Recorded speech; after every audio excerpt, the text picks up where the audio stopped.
कोणतेही काम करू नये, कारण हा प्रायश्चित्ताचा दिवस होय। त्या दिवशी तुमचा देव परमेश्वर या समोर तुम्हासाठी प्रायश्चित्त करण्यात यावे। त्या दिवशी जो मनुष्य आपल्या जीवाला क्लेश देत नाही, त्याचा स्वजनातून उच्छेद व्हावा। कोणी मनुष्य त्या दिवशी कोणतेही काम करेल तर त्याचा मी स्वजनातून उच्छेद करेन। तुम्ही कोणतेही काम करू नये। तुमच्या घरी तुम्हास तो पिढ्यानपिढ्या निरंतरचा विधी होय। तो दिवस तुम्हास परम विश्रामदायक व्हावा व तुम्ही आपल्या जीवास क्लेश द्यावा। आणि त्या महिन्याच्या 9व्या दिवशी एका सायंकाळपासून दुसऱ्या सायंकाळपर्यंत तुम्ही शब्बात पाळावा। की नाही, या ठिकाणी का म्हटलं की एका 9व्या दिवशी 9वा दिवस सायंकाळ म्हणजे आम्ही बघतो की संध्याकाळी 6 वाजेपासून 9व्या दिवशी सायंकाळी 6 वाजेपासून तर दुसऱ्या दिवशी 10व्या दिवशीचा सायंकाळ ही बायबलचे काय आहे दिवस आहे। बायबलचा जो वेळ आहे संध्याकाळी 6 ते 9, 9 ते 12, 12 ते 3, 3 ते 6 हे 4 प्रहर आणि सकाळी 6 ते 9, 9 ते 12, 12 ते 3, 3 ते 6 हा बायबलचा काय आहे नियम आहे। ठीक आहे, आम्ही बघतो की काल संध्याकाळी 6 वाजेपासून रविवार लागला तर ह्या संध्याकाळी 6 वाजेपर्यंत हा बायबलचा कॅलेंडरचा नियम आहे। पण आम्ही बघतो की ह्या ठिकाणी प्रायश्चित्ताचा दिवस किंवा आम्ही बघतो की आमचा जो विषय तो आध्यात्मिक स्वातंत्र्य। ठीक आहे, या ठिकाणी आमचा विषय हे आध्यात्मिक स्वातंत्र्य। त्याच्यामध्ये आम्ही वाचलं लेवी 23 आणि 26 ते 32 वचन आहे। घरी गेल्यानंतर लेवीचं पुस्तक 16वा अध्याय पूर्ण तुम्हाला वाचायचं आहे। हा बायबलचा महिना असं म्हटलेलं की प्रायश्चित्ताचा पर्व किंवा या ठिकाणी आम्ही बघतो की योम कप्पूर ह्याला म्हटलेला आहे। ठीक आहे, योम कप्पूर हा सप्टेंबर ते ऑक्टोबरच्या दरम्यान आमचे 2 महिने चालू होतात आणि बायबलच्या कॅलेंडरचे 1 महिना चालू होतो। ठीक आहे, या ठिकाणी आमचा कॅलेंडरचा महिना हा आम्ही बघतो की रोमन कॅलेंडर आहे। त्याच्या अगोदर ग्रेगोरियन कॅलेंडर होतं, त्याच्यानंतर आम्ही बघतो की रोमन कॅलेंडर। रविवार ते शनिवार हे सर्व त्यांचे रोमी देवी देवतांचे नाव आहे। रविवार, सोमवार, मंगळवार हे सर्व रोमी देवी देवतांचं नाव आहे। पण आमच्या बायबलच्या कॅलेंडर प्रमाणे आम्ही बघतो की आध्यात्मिक स्वातंत्र्य परमेश्वराचं जे खरं स्वातंत्र्य आहे त्याविषयी आज आम्हाला शिकायचं आहे।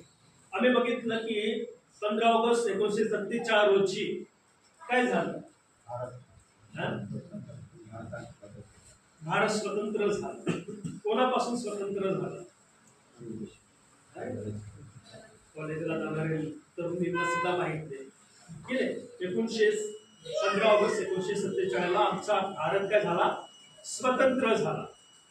आणि आम्ही बघतो की ब्रिटिश ज्यांच्या गुलामगिरीत आले होते, ठीक आहे, आम्हाला त्यांचे नियम पाळावे लागायचे, त्यांच्या आज्ञा ऐकायला लागायचे। आम्ही मोकळे नव्हते जसं आज आम्ही इथे मोकळे। ठीक आहे, आज आम्ही इथे बसलेले स्वातंत्र्य नव्हतं असं म्हटलं की आम्ही त्यांच्या अधीन होते। पण आम्ही बघतो की स्वातंत्र्य झाल्यानंतर जसे ते गेले, जसं आमच्या भारतातून ते गेले तर त्यांची करन्सी सुद्धा गेली त्यांच्यासोबत, अनेक गोष्टी निघून गेल्या। ठीक आहे, त्यांच्या करन्सीला आज आमचा 1 रुपये काही डिमांड नाही 1 रुपयाला, पण त्यांचा 1 रुपयाला किती 1 रुपये किती आहे 110 रुपये। ठीक आहे, वाढत राहतो आमचा 1 रुपये एकाच ठिकाणी। ठीक आहे, आमचा 1 रुपये एका ठिकाणी ते गेले, स्वातंत्र्य भेटलं पण त्यांची करन्सी बी त्यांच्या सोबत गेली। आज आम्ही जो बघतो तो आमचा रुपया आहे, आमच्या रुपयाला महत्व आहे। त्यांच्या $1 किती आहे 100 प्लस, त्यांचा 1 रुपये घ्या तो आमच्याकडे किती होतो 100ची नोट। आमचा 1 रुपया त्यांच्याकडे घेऊन जा काय होतं कचऱ्यामध्ये फेका। ठीक आहे, स्वातंत्र्य भेटलं। पण आम्ही बघतो की तसंच आज आम्हाला शिकायचे ते म्हणजे आध्यात्मिक स्वातंत्र्य काय। आम्ही बघतो की जोपर्यंत परमेश्वर आदाम हवा सोबत एदेन बगीचेमध्ये होते तोपर्यंत आम्ही बघतो की ते कसे होते स्वतंत्र होते। त्यांना कोणाचं काहीच नव्हतं, बंधन नव्हतं। परमेश्वरासोबत त्यांना आनंद होता, शांती होतं, आरोग्य होतं, बरकत होतं। आणि आम्ही बघतो की आज्ञा तोडली, एदेन बगीचेच्या बाहेर ते आले. तर आम्ही बघतो की परमेश्वरासोबतची त्यांची संगती काय झाली, तुटली. आदाम किती वर्षाचा होता? आदामाचं वय किती होतं? आदाम किती वर्ष जगलाय? हा जो विषय त्यावरून धडा आहे. आदाम किती वर्ष जगला? 930. किती वर्ष? बघा, आदाम एकदम बगीचेवर होत. म्हणून बायबल का सांगतो की एक दिवस किती वर्षाचा? 1000 वर्ष. आणि 1000 वर्ष देवासमोर एक दिवस. म्हणून आम्ही बघतो की आदाम परमेश्वराच्या सहभागितेपासून जेव्हा एदेन बगीचेच्या बाहेर गेला, एक दिवस सुद्धा जगला नाही.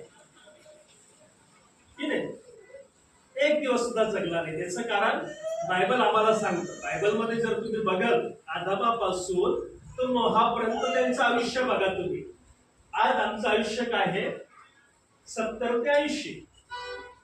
70 ते 80 बायबल प्रमाणे. तरी आम्ही 120 वर्ष जगायला पाहिजे. किती? नोहाप्रमाणे 120 वर्ष तरी आमचं आयुष्य पाहिजे. पण आमचं आयुष्य किती आहे? 70 ते 80. आदाम 930 वर्ष जगला. म्हणून आम्ही परमेश्वरासंती शून्य आयुष्य जगत. किती? आम्ही विचार नाही करत. म्हणून असं म्हटलं की परमेश्वराने आदामाला आज्ञा दिली होती की बागेतील सर्व झाडांचे फळ खा, पण बऱ्या वाईटाच्या ज्ञान करून देणाऱ्या झाडांचं काय खाऊ नको? फळ खाऊ नको. कारण परमेश्वर काय म्हणले की ज्या दिवशी तू खाशील त्या दिवशी खास मरशील. आता मेला का मग? कसला नाही मेला ना. मी म्हटलं 930 वर्ष तो आयुष्य जगला. आणि देवाचं वचन काय सांगतो की एक दिवस 1000 वर्ष. आदमाचं वर्ष होतं 930. 1000 वर्ष त्याला जगलं तर देवासंती राहणं 1000 वर्ष. कारण देवाचं वचन सांगतो की एक दिवस देवाला 1000 वर्ष, 1000 दिवस एक दिवस. आदाम एक दिवस सुद्धा परमेश्वरासोबत जगलं नाही. मग तुमचं माझं आयुष्य तर जर 70 आणि 80 आहे तर विचार करा. असं म्हटलं की आध्यात्मिक स्वातंत्र्य काय आहे की देवासोबत राहणं, देवासोबत बोलणं, देवासोबत चालणं, तर आध्यात्मिक आम्हाला काय आहे? स्वातंत्र्य आहे. आम्ही बघतो की इस्रायल लोक मिस्र देशामध्ये किती वर्ष राहिले? गुलामगिरी 400 वर्ष, 30 वर्ष. जेव्हा अब्राहमाने तिथे प्रवेश केला, आपण बघतो की इसाकाने प्रवेश केला, ते 30 वर्ष सोडून द्यायचे. 400 वर्ष की नाही? 400 वर्ष गुलामगिरीमध्ये राहिले. मग गुलामगिरीतून त्यांना कनान देशमध्ये जायचं आहे. तर ते आध्यात्मिक स्वातंत्र्य नव्हतं त्यांचं की नाही. मिस्रातून कनान देशमध्ये इस्रायल लोकांना जायचं आहे, तर ते शारीरिक रीतीने सुटले. कसे? शारीरिक की नाही. मिस्रातून कनानमध्ये जायचे, पण जेव्हा ते कनानमध्ये आले तेव्हा त्यांना आध्यात्मिक स्वातंत्र्य भेटलं. स्वतःचा देश भेटला, संपत्ती भेटली, शेतीवाडी भेटलं, सर्व भेटलं. भेटलं की नाही? त्यांनी भेटलं. मिस्रातून जेव्हा सुटले, मिस्रात गुलामगिरी थे कोणाच्या तरी अधीन आहे. आणि असं म्हटलं की त्यांना खायला प्यायला काहीच भेटत नाही. जे ऊसतोडीला जातात त्यांना विचारायचं की नाही. रात्री गाडी जेवण बनवता गाडी आली तरी पळायला लागतं.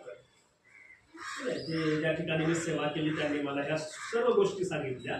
अशा लोकांनी की बाळासाहेब जेवायला बसले, गाडी आली, हाक मारली तर जेवण सोडून गाडी भरायला लागली की नाही. हे आध्यात्मिक स्वातंत्र्य नाही, हे जगिक स्वातंत्र्य बी नाही की नाही. आम्हाला खायला भेटत नाही. आता आम्ही बघतो की आम्हाला स्वातंत्र्य भेटल्यानंतर आम्ही आमच्या घरात मनसोक्त खातो की नाही. कोणी किती ओरडले काय सांगतो? आम्ही जेवण करून येईल की नाही. आम्ही झोपतो, किती हाका मारल्या का सांगतात आमचे घरचे झोपलेला आहे. झोपेतून उठल्यावर मी सांगेन त्या उठवतात, तुम्ही जा नाही उठवत ना. मग आम्ही बघतो की ही आम्हाला जगात असताना शांती, म्हणजे त्याच्या गुलामगिरीतून आम्ही सुटले, ते आम्हाला काय आहे की जगी आम्हाला स्वातंत्र्य जगातलं भेटले. आध्यात्मिक स्वातंत्र्य अजून भेटलं नाही.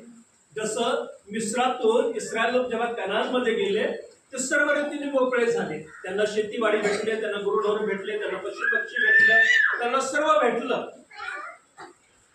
मिस्रामध्ये नव्हतं ते सर्व कुठे भेटलं? कनान देशामध्ये. तर आम्हाला आमचा विषय तोच आहे, तो म्हणजे की आध्यात्मिक स्वातंत्र्य.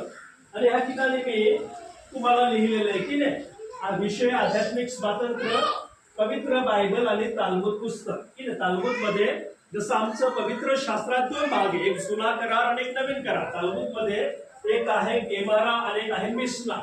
त्या मिशना जे पुस्तक आहे त्याच्यामध्ये आम्ही बघतो की योमा म्हणून एक पुस्तक आहे की नाही. मी तुम्हाला म्हटलं लेवीचं 16वा अध्याय वाचन तर आम्हाला त्या ठिकाणी यम कपूर 7व्या महिन्यामध्ये 5 चमत्कार त्या ठिकाणी व्हायचे.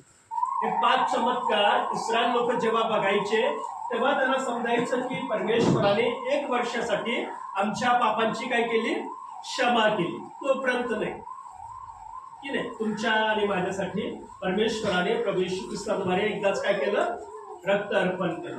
पण या ठिकाणी आम्ही बघतो की पवित्र बायबलनुसार आज आम्हाला शिकायचं की आध्यात्मिक स्वातंत्र्यता पवित्र शास्त्रातील वचनानुसार आणि तालमुद या पुस्तकातील योमा पुस्तकानुसार आम्ही बघतो की इस्रायल लोक जेव्हा त्या ठिकाणी शलोमोन आणि मंदिर जेव्हापासून बांधलं एडी 70 पर्यंत, एडी 70 येशू ख्रिस्त मेला एडी 40 ला आणि त्याच्यानंतर एडी 70 ला यरुशलेमच्या मंदिराचा काय झाला? नाश झाला, पाडून टाकण्यात आलं की नाही. दगडावर दगडने एकच भिंत, बाकीची भिंत अपुरी, ज्या ठिकाणी इस्रायल लोक एका बाजूला पुरुष आणि एका बाजूला स्त्रिया काय करतात? प्रार्थना करतात की नाही. आमच्या जगातील भारतातील पहिले पंतप्रधान 3च व्यक्ती गेलेले त्या ठिकाणी. एक नरेंद्र मोदी गेला, एक लालकृष्ण अडवाणी गेले की नाही. हे जे झाले पहिले बीजेपीचे तेच गेले, बाकी कोणीच गेलं नाही. पंडित नेहरू गेला आणि कोणीच गेला नाही. लक्षात ठेवायचं. त्या यरुशलेमच्या मंदिराकडे जाऊन प्रार्थना करणारे आमचे बीजेपीचे 3-4 लीडर गेलेले, बाकी काँग्रेस सत्तेत आल्यापासून एक भी पुढारी गेला नाही. म्हणून विचार करायचा. आम्ही विचार नाही करत कधी कधी की बायबलचा. 3-4च व्यक्ती ब्राह्मण व्यक्ती जाऊन तिथे प्रार्थना करून आले. जे होते ते नाही गेले, ते बाजूलाच राहिले. इस्रायलची बाजू कधीच घेतली नाही. पण आजची जे सरकार आहे आमचं भारताचं ते इस्रायलची बाजू घेतात. इस्रायलच्या टेक्नॉलॉजी आमचं भारतीय लोक वापरते.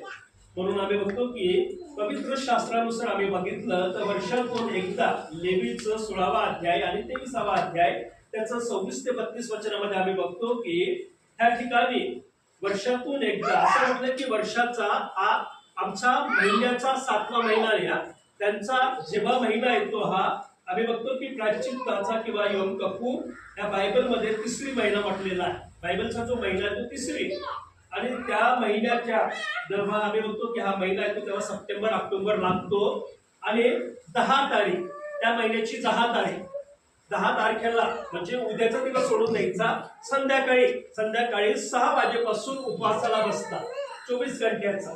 आणि उपवास काय करतो? सकाळपासून संध्याकाळपर्यंत करून बघायचा.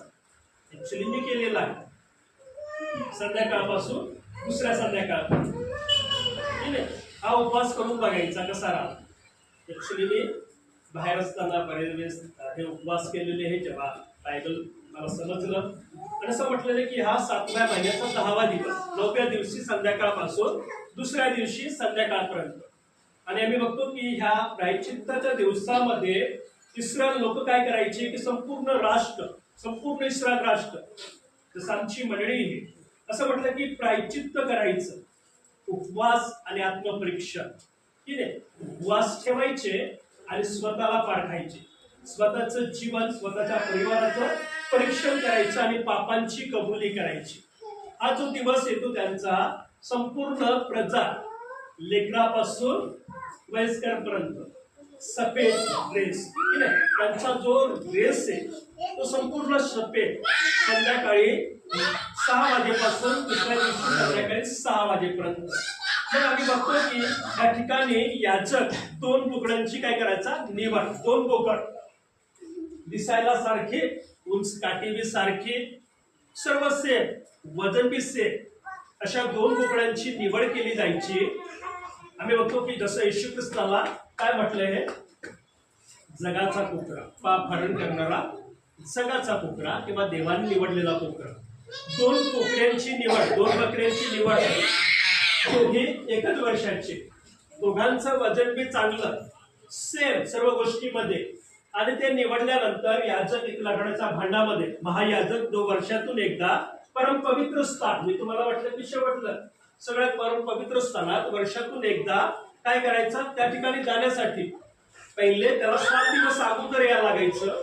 त्या ठिकाणी तो उपवास प्रार्थना करून स्वतःला, स्वतःच्या परिवाराला शुद्ध केल्यानंतर असं म्हटलं की त्याच याजक एका लाकडी भांड्यामध्ये 2 चिठ्ठ्या टाकायचे, एक अजाजक आणि एक प्रायचित्तासाठी निवडणाऱ्या कुकऱ्याची.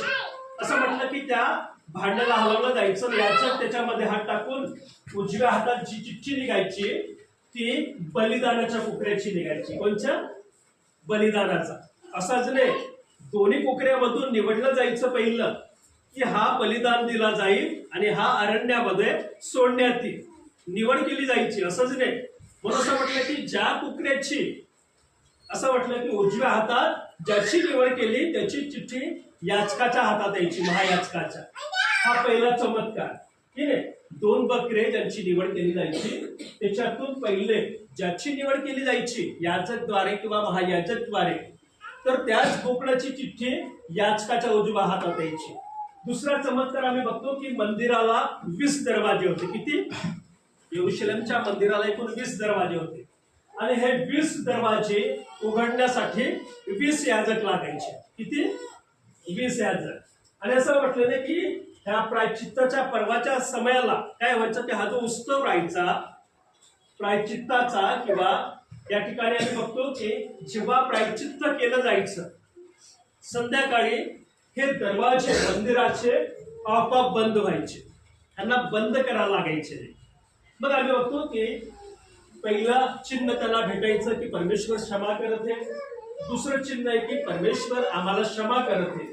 मग तिसरं चिन्ह आम्ही बघतो की या ठिकाणी की मंदिराची दिवार, ही दिवार ही आमच्याकडे एवढी आहे, इस्रायलमध्ये एवढी मोठी आहे. ही दिवार सोन्याची दिवार, आमच्यापेक्षा उंच, की नाही, त्याच्या काहीतरी ठेवून त्यांना ती पेटवायला लागायची. मग ही दिवार जी आहे एकाच अखंड तुकड्यापासून बनवली जायची. तर ह्या दिवटला फक्त इथे तेल टाकलं जायचं, 7 नळ्यांमध्ये जातं. कारण प्रायचित्ताच्या दिवशी ह्याच्यात काहीच भरलं जात नाही. ते कसं राहतं, रिकामी राहतं, की नाही, पूर्ण नळी भरलेली जाते. इथे टाकलं तर सर्व नळ्या भरलेल्या जायचं. आमच्यामध्ये तशी सिस्टीम नाही. तर ही नळी तिच्यात तेल टाकलं नाही जायचं. तिला सामेश म्हणतात इब्राणीमध्ये, किंवा सूर्य. म्हणून येशू ख्रिस्ताने काय म्हटलं, मी जगाचा, हे सर्व ह्याच्यातच, की नाही. म्हणून म्हटलं तुम्हाला उत्पत्ती ते अनुवाद पुस्तक तुम्ही वाचणारच नाही, पूर्ण बायबल समजणार नाही. जुना करारामध्ये, नवीन करारामध्ये जुना कराराचे 4005 वचने आले. किती? जुना कराराचे, नवीन करार 4005 वचने. 4005 वचनं काढून टाका, नवीन करार समजेल का? विचार करा. म्हणून असं म्हटलं की सामेश, की नाही, हिच्यामध्ये तेल त्या दिवशी टाकलं नाही जायचं. पण असं म्हटलं की तिसरा चमत्कार व्हायचा, ह्याच्यातली ज्योती आपोआप पेटायची. मग जाऊन बघायचं, तेलच नाही, हे काही नाही, कसं काय पेटणार. पण हा तिसरा चमत्कार व्हायचा. मी योमा जे पुस्तक आहे मिशना, की नाही, गेमारा आणि मिशना 2 भाग आहे. जसं आम्ही बघतो की जुना करार, नवीन करार, संपूर्ण 66 पुस्तकांचा एक संग्रह, ज्याला आम्ही पवित्र शास्त्र सांगतो, तसं मिशना आणि आम्ही बघतो की गेमारा 2 पुस्तक आहे. त्याच्यातला दुसरा जो भाग आहे योमा, आपला मिशना, त्याच्यातला योमा म्हणून पुस्तक आहे, त्याचं 39वा अध्याय आणि ए सेक्शन आहे. आमच्यामध्ये एकच अध्याय आहे. आमच्या पुस्तकामध्ये तालमुदमध्ये उत्पत्ती 1 आहे, त्याच्यात उत्पत्ती 1चा ब भाग बी आमच्यात एकच आहे, की नाही. उत्पत्ती पहिला अध्याय, त्याच्यात योमा जे पुस्तक आहे त्याच्यात 2 भाग आहे. 39 अध्यायाचा एक, 39A आणि 39B 2 सेक्शन आहे. त्याच्यात ए सेक्शन मध्ये 39वा अध्यायामध्ये हे टोटल 5 चमत्कार लिहिलेले. आणि त्याच्यामध्ये आम्ही बघतो की दिवट पेटली जायचे, मंदिराचा दरवाजा बंद व्हायचा. त्याच्यानंतर आम्ही बघतो की मंदिराचे दरवाजे 20 याजक जे लागायचे त्या ठिकाणी, असं म्हटलेलं की त्या ठिकाणी ठेवायचे. आणि 4था चमत्कार आम्ही बघितला की मंदिराच्या दरवाजाला लाल धागा बांधला जायचा. की नाही, बलिदान देण्यासाठी याजक इथे जायचा आणि अजाजलचा जो बकरा आहे त्याला काय करायचं, एका पर्वतावर न्यायचं, एक सीमा आहे त्या सीमेवर नेल्यानंतर त्याला खाली फेकायचे, डोंगरावरून त्या बकऱ्याला खाली फेकायचे आणि असं म्हटलं की तो बकरा मरत आहे तिथे, इथे याजक बलिदान करते, तो बकरा तिथे तडफडत आहे, तर मंदिराच्या दरवाजाला जो लाल धागा बांधला आहे तो काय व्हायचा, सफेद व्हायचा, की नाही. त्याचं उदाहरण आम्ही बघतो की एशिया 1:18 मध्ये काय म्हटलं की तुमची पातके लाखेसारखे लाल असले तरी ती काय होईल, बर्फासारखी पांढरे. हे सर्व काय जुना करारामधून घेतलेले उदाहरण आहे.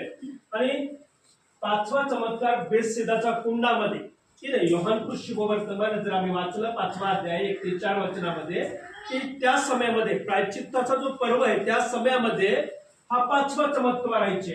पण जेव्हा हे 5ही चमत्कार इस्रायल प्रजा, इस्रायल लोक बघायचे, तेव्हा मंदिराच्या बाहेर काय करायचे, ते आनंद करायचे, नाचायचे, गीत गायचे.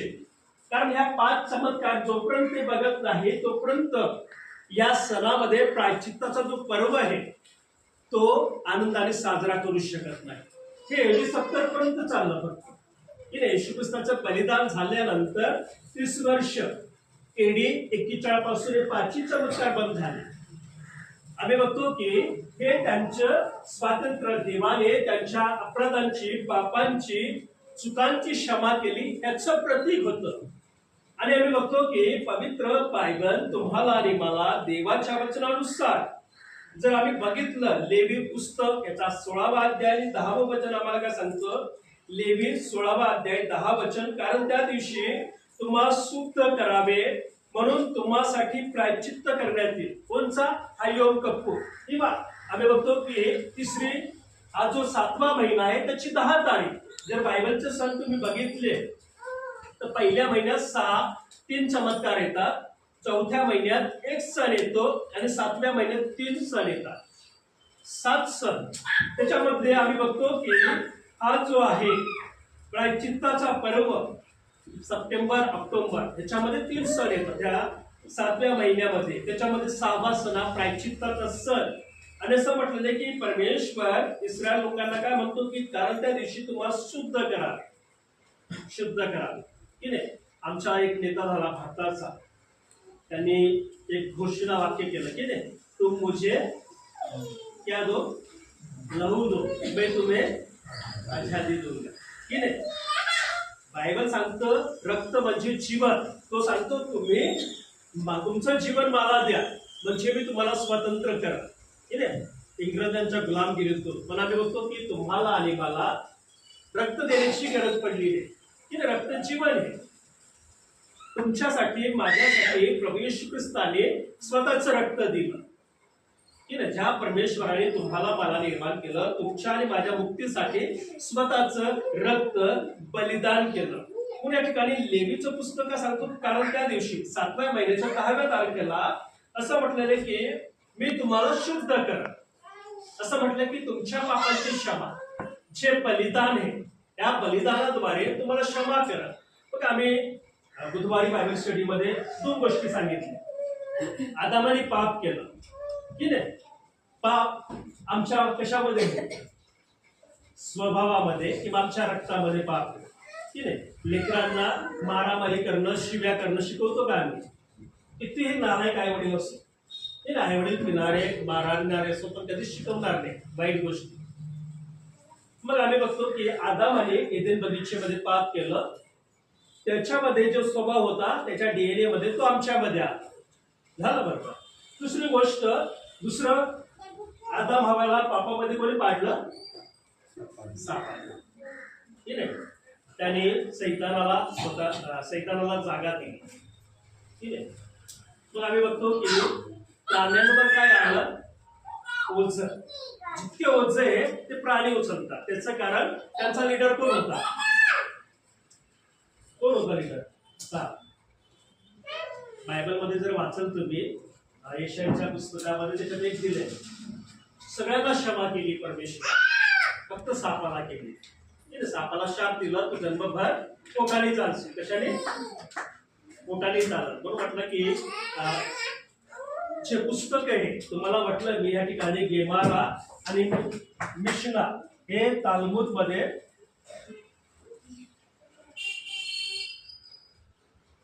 ते दोन पुस्तक आहेत.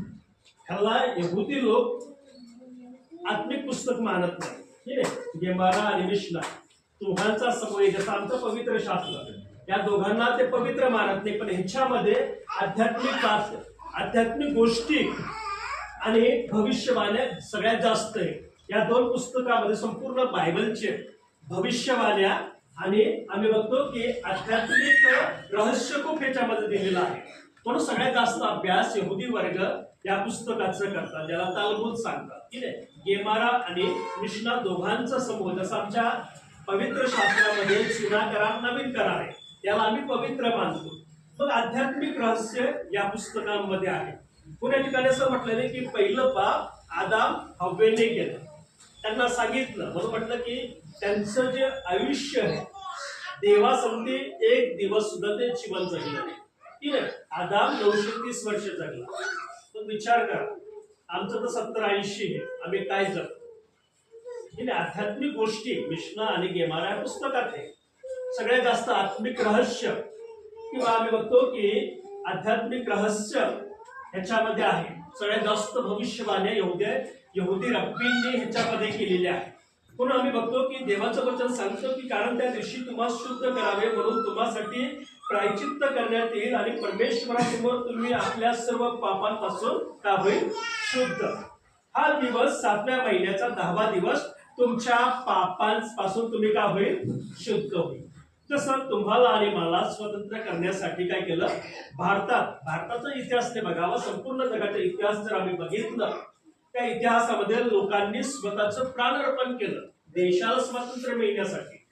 पण तुम्हाला आणि मला आध्यात्मिक स्वातंत्र्य असण्यासाठी येशू ख्रिस्ताने काय केलं, त्याचं बलिदान केलं.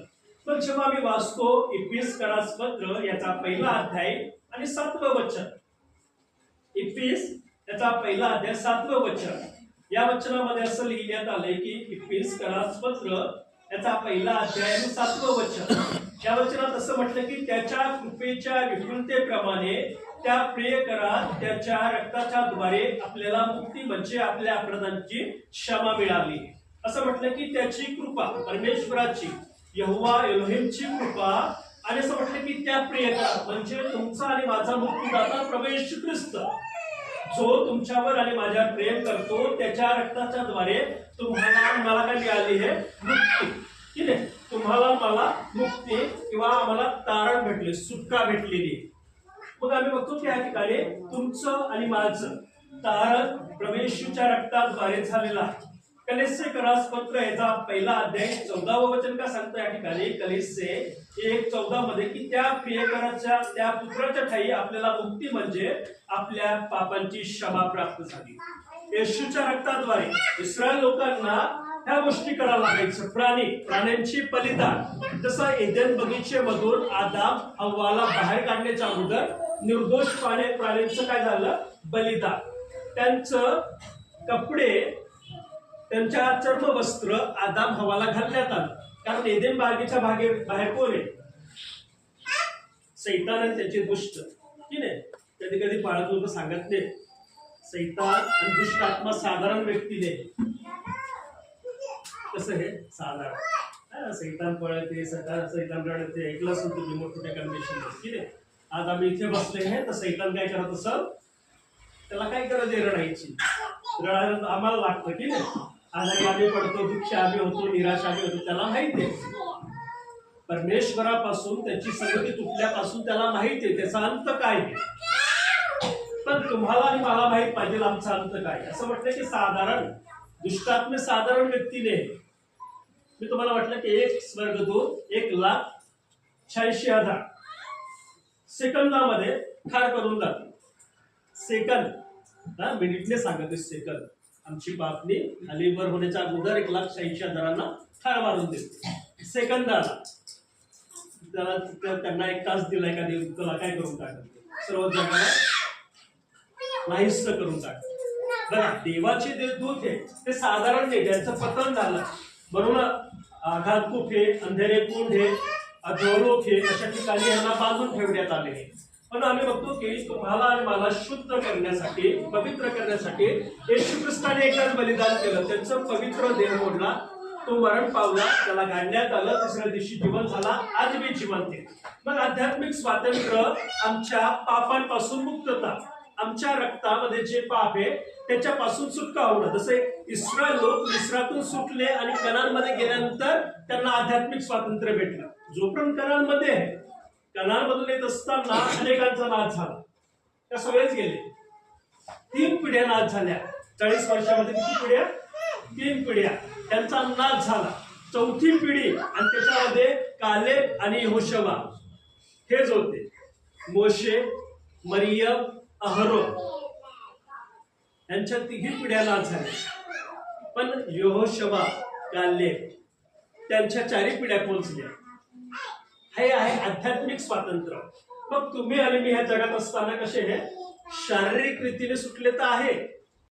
गिधाडांना सांगायला लागतं का इथे प्रेत आहे, इथे वास आहे, इथे सांगायला लागतं का?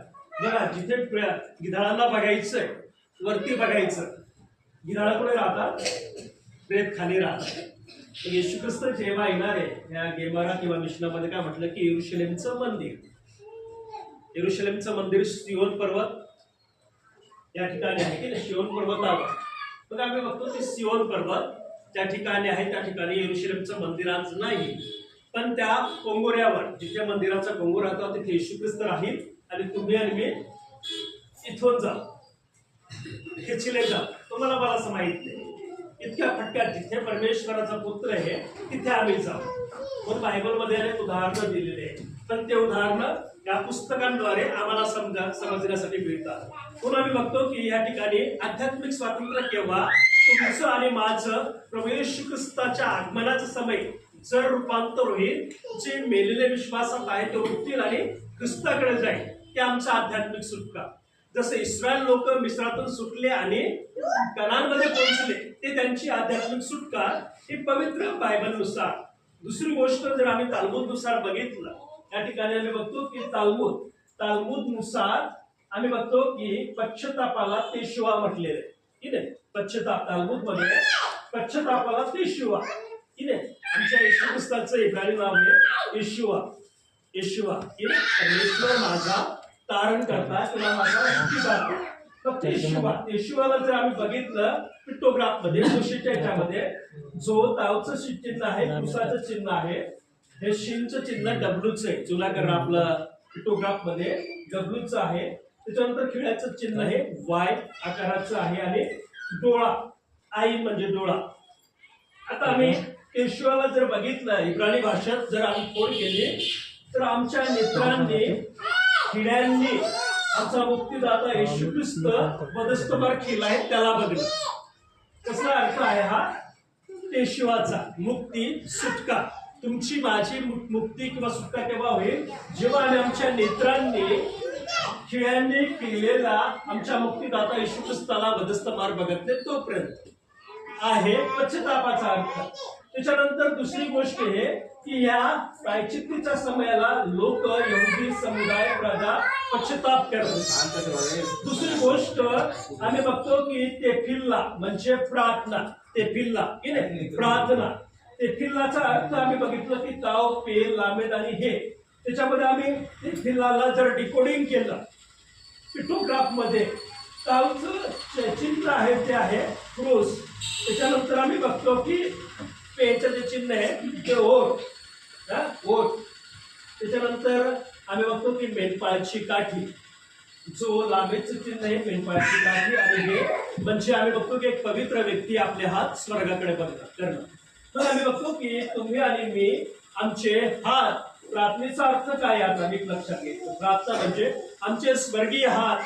आम्ही आमचा जो मेंढपाळ आहे प्रभू येशू ख्रिस्त, ज्याच्या मुखामध्ये सामर्थ्य आहे, वचन आहे, जो वधस्तंभावर केला गेला त्याच्याकडे बघतो. 2 अर्थ आहे. एक तेशुवा म्हणजे पश्चाताप.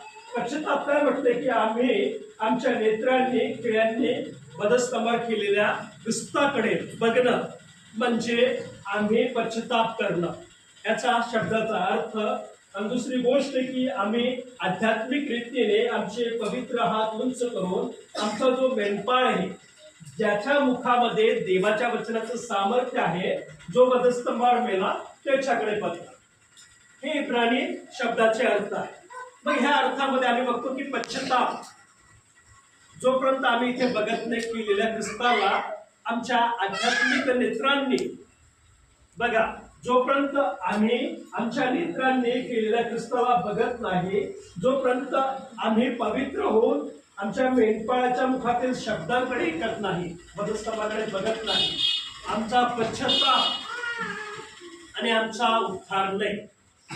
आम्ही फक्त सांगायला सांगून देतो, पण हा प्रार्थना आणि पश्चातापचा खरा अर्थ आहे की नाही. तुमच्याकडे एखादा जर मृत्यू झाला तर तुम्ही काय करता?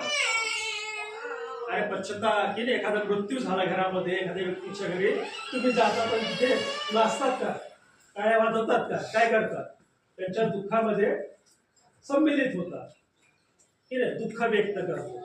पण पवित्र शास्त्रामध्ये पश्चाताप आणि प्रार्थना, दुःख व्यक्त करण्याचे अर्थ या शब्दामध्ये लपवले देवाने की नाही. म्हणून असं म्हटलं की 2000 वर्षापासून सैतानाने या भाषेला लपवून ठेवलं. जगामध्ये सगळ्यात जास्त ग्रीक भाषेचा अभ्यास केला जातो, पण बायबलचे जितके लेखक आहेत ते सर्व इब्राणी आहेत. त्यांचा अर्थ त्यांच्याकडे होता, त्यांनी ते लपवून ठेवला, त्यांनी दिला नाही. कारण ह्या भाषेत जे अर्थ हे सामर्थ्य हे ते कशातच नाही. मग तालमूद नुसार आम्ही बघतो की हे दोन अर्थ आहे, आमचे पश्चाताप आणि त्या ठिकाणी आम्ही बघतो की पश्चाताप आणि प्रार्थनेचा अर्थ की जोपर्यंत आम्ही आमच्या मित्रांनी वधस्तंभावर केलेल्या येशूकडे बघत नाही, तोपर्यंत आम्ही काय केलेले पश्चाताप आमचा पूर्ण होत नाही. दुसरा अर्थ आम्ही बघतो ते म्हणजे प्रार्थनेचा. आमची प्रार्थना कशी असावी? एक आम्ही हात उचलून आमचा जो मेंढपाळ आहे, ज्याच्या मुखामध्ये शब्दांमध्ये सामर्थ्य आहे, त्या शब्दांकडे आम्ही बघून उसाजवळ किंवा त्याच्याकडे येत नाही तोपर्यंत सुटका नाही की नाही. पश्चाताप करणं, आणि असं म्हटलेलं आहे की पश्चाताप आणि त्या ठिकाणी आम्ही बघितलं ते म्हणजे प्रार्थना. बघा, प्रार्थनेचा अर्थ आणि पश्चातापाचा अर्थ जोपर्यंत आम्हाला समजत नाही तोपर्यंत आम्ही योग्य रीतीने पश्चाताप करू शकत नाही. मग आम्ही बघतो की त्या ठिकाणी तालमूद मध्ये, योगा पुस्तकामध्ये असं म्हटलं की जर तुम्ही कोण फसवलं एखाद्याला, कुठे बोलले किंवा एखाद्यावर अन्याय केला, तर असं म्हटलेलं की परमेश्वर तर क्षमा करतो, पण जोपर्यंत तुम्ही त्या व्यक्तीकडे जात नाही, त्या व्यक्तीकडे जाऊन तुम्ही क्षमा मागत नाही, तोपर्यंत योमा याचा 85वा अध्याय आणि 20 सेक्शन मध्ये काय म्हटलं की तुमच्या पापांची, अपराधांची, चुकांची काय होत नाही, तुम्हाला क्षमा भेटत नाही. मग तिसरी गोष्ट आम्ही बघतो की तालमूद नुसार ते म्हणजे स्वातंत्र्य मुक्ती की नाही. तालमूद नुसार तिसरी गोष्ट आम्ही बघतो ती म्हणजे स्वातंत्र्य मुक्ती. मग आम्ही बघतो त्याच्यात पहिला जो भाग आहे त्याच्यात जर आम्ही वाचलं स्तोत्र, आता तुम्हाला आणि मला खरं स्वातंत्र्य पाहिजे, मुक्ती पाहिजे. पवित्र शास्त्रानुसार काय म्हटले? स्तोत्र 119 आणि 45 वचनामध्ये काय म्हटले की मी मोकळे मनाने चालत. या भूतलावर तुम्हाला मला मोकळे मनाने चालायचे. आम्ही चालतो का मोकळे मनाने? चालतो का? माहित नाही का? मोकळे मनाने चालणं काय? बायबलनुसार, पवित्र शास्त्रानुसार काय म्हटलं की मी मोकळे मनाने चालन, कारण मी तुझ्या विधींचा आश्रय केला. जोपर्यंत तुम्ही वचन वाचत नाही, प्रार्थना करत नाही, त्या जगात तुम्ही मोकळेपणाने चालू शकत नाही. मग तुम्ही कसं काय सांगता तुम्ही विश्वासी? बघा, तुम्ही जर वचनच वाचत नाही, तुम्ही प्रार्थनाच करत नाही, तर ह्या जगात तुम्ही कसं काय मोकळे, स्वतंत्र कसं काय? बघा, देवाच्या वचनात लिहिलं हे खरे स्वातंत्र्य देवाचे आज्ञापालन, विधी, नियम जोपर्यंत तुम्ही पाळत नाही, जोपर्यंत तुम्ही देवाच्या मंदिरात येत नाही, तुम्ही मोकळे झाले नाही, तुम्ही गुलामच आहे. इथे ब्रिटिशांनी गुलामी केली, इथे सैतान किंवा जगाचे अधिकारी तुमच्यावर गुलामगिरी करत नाही. म्हटलं तुम्हाला जोपर्यंत समजणार नाही गुलामगिरी, आमची गुलामगिरी अजून बी आमच्यात आहे. कधी कधी देवा भक्ती राहते, आम्ही काम करतो, आम्ही कामाच्या गुलामगिरीत आहे. वचनाप्रमाणे त्या ठिकाणी देवाचं वचन ते सांगतो, ज्या दिवशी तुम्ही येत नाही तुम्ही बी अजून बी गुलामगिरीत आहे. मग जर तुम्ही गुलामगिरीतून सुटलेच नाही तर स्वर्गात जाणार कसे? प्रश्न आहे ना. मग कसं काय सांगतात आम्ही जाणार स्वर्गात? एखाद्या बागाने गेलं तर सगळे हात वरती करतात. अरे पण तुम्ही सुटलेच नाही गुलामगिरीतून. तिथे ब्रिटिशांनी केली, तिथे जगातील विशेष साधना, जगातील लोक प्रलोभन तुम्हाला गुलामगिरीत ठेवते. मग तुम्ही कसं काय मोकळे झाले? देवाचं वचन सांगतात तुम्ही देवाचे विधी नियम आज्ञाच पाळायचा. तुमचे मुलाने पाळत, तुमच्या मुलीने पाळत, तुमच्या पत्नीने पाळत, पती पाळत नाही तर कसं काय स्वर्गात जाणार आहे? कुठे जाणार? मग सगळे नरकातच जाणार आहे. हे इब्राणी शब्दांचे अर्थ. तो म्हटलं की इब्राणी लोक इतके कट्टर आहे, जेव्हा त्यांना गुलामगिरीत नेलं आणि सिओनाचं गाणं म्हणायला लावलं, जिथे देवाचं पवित्र मंदिर आहे त्या येरुशलेम मध्येच इस्रायल लोक गाणे गायचे, उत्सव करायचे. हा 7वा महिना साधारण महिना होता. इतका आनंद त्या ठिकाणी राहायचा. आणि जगातील सर्व लोक हे 5 आश्चर्यकर्म बघण्यासाठी येरुशलेम मध्ये जायचे. जगातील सर्व राजे त्या काळामध्ये, आम्ही विचार नाही केला, इतका पवित्र सण येरुशलेम कसं दिसत असेल त्या काळामध्ये, आम्ही विचार नाही केला. मोरिया पर्वत की नाही, सियोन पर्वत, मोरिया पर्वत त्याचाच भाग आहे. खालचा भाग, वरचा भाग, 3 भाग आहे येरुशलेमच्या डोंगराला. तिघांची नावं वेगळे. मोरिया पर्वत, त्या पर्वतावर ते मंदिर होतं.